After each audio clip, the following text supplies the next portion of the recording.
we're jamming.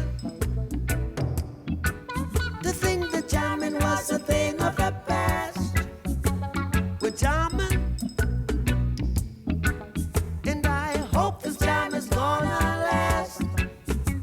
No bullet can stop us now, we need to beg, no we won't bow. Neither can be bought nor sold. We all defend the right that children must unite. For life is worth much more than gold.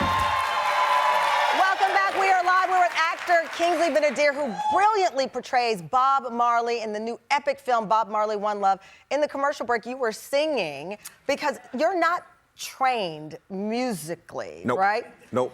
So they come to you and they say, we're going to blend your actual voice with Bob. Yes, kind of, yeah. Kind of. Yeah. And Yeah. then in addition to that, patois. Yep. And the family says that Bob had his own kind of cadence. We have a little clip to play of actual Bob Marley speaking voice. Yeah, Let's when play it. Bob talks like Bob. Well, my life not important to me. Other people's life important. My life is only important if me can help plenty people. If my life is just me, my own security, then me don't want it. My life is for people. That's where me is. I get goosebumps. Yeah. Hours and hours of interviews you watched. Well, Sadella sent me a file, which I didn't know was coming. And I opened it one morning, and it was hours and hours of interviews of Bob that only the family have. And I was scrolling, going, wow, this is not stopping. And so I just picked the first one and started listening. And then as I was listening, I was like, oh, this is more than a dialect. Jamaican patois is closer to a language, you know, and I only really understood like 70% of Bob, you know, so then there was a whole process of transcribing all of those texts, and I got all the Jamaicans I knew to come to my house. You had like 10 dialect coaches. You Yep. could have called me. I would have been like, Oh, we you'd don't have- want yeah, none yeah. of this nonsense. You'd have been great. You'd have been great. You'd have been great. Yeah. Shout out to Jennifer Ray.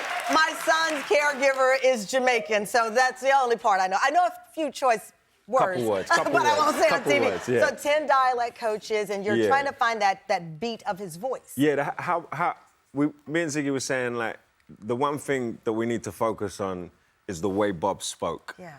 You know, if you understand the way his whole essence and personality and the culture comes out in the language. Yeah. So we have to nail it, you know? We have to get as close as we possibly can. And, you know, and sometimes I feel like sometimes you understand him, sometimes you don't, but it's like Shakespeare, you know? Once you understand the emotion of the scene, you understand what we're talking about. And, you know... The timing of this, you initially had 10 weeks to prepare, you accepted the role, and then Barbie kind of happened. That's why I was scared, because I thought I was starting in 10 weeks. I'm like, how am I going to prepare Bob in 10 weeks? Luckily, it ended up being an extra few months. So you had Ken in... This is so funny, too.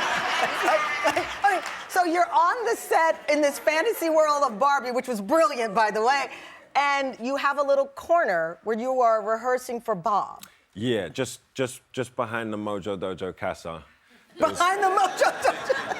There was a little area where there was a desk and like a fridge and a chair, and no one was using it. So when Greta called cut, I would just run behind and start, you know, learning Bob. I know you're a brilliantly trained actor. You went to the Arts London Guild. I went to Guildhall, yeah. Guild, a lot of brilliant actors come out of that school. So you did you really go there, ma'am?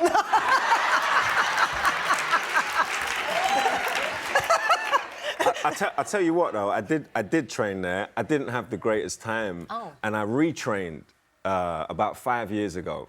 Wow. I met a teacher in LA called Victor, and I went into a class of his, and I was feeling lost, you know. I felt like I wasn't where I wanted to be with the craft.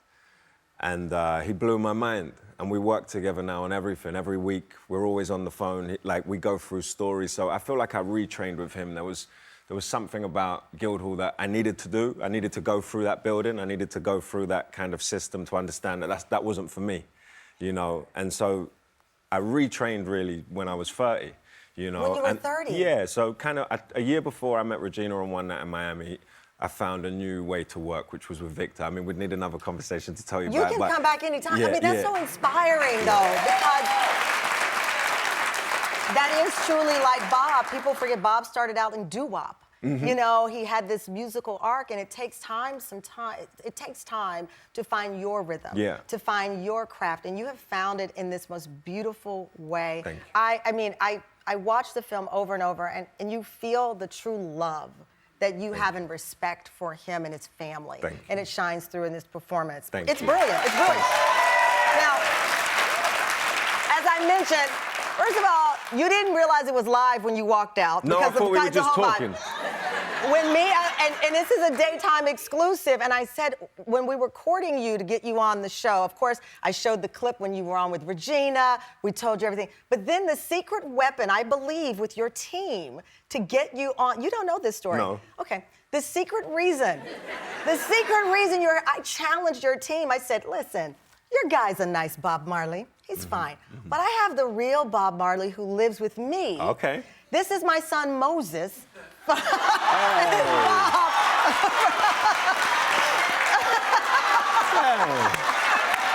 He looks like Bob. That was in 2021. That's a wig. That's amazing. But see, look at that. That's a face-off of the Marleys. He should have played him. He should have played young Bob. Should have played young Bob. Thank you so much. It's brilliant, and we can't wait to see what's next. You're amazing. Give it up, Kingsley Ben Adair.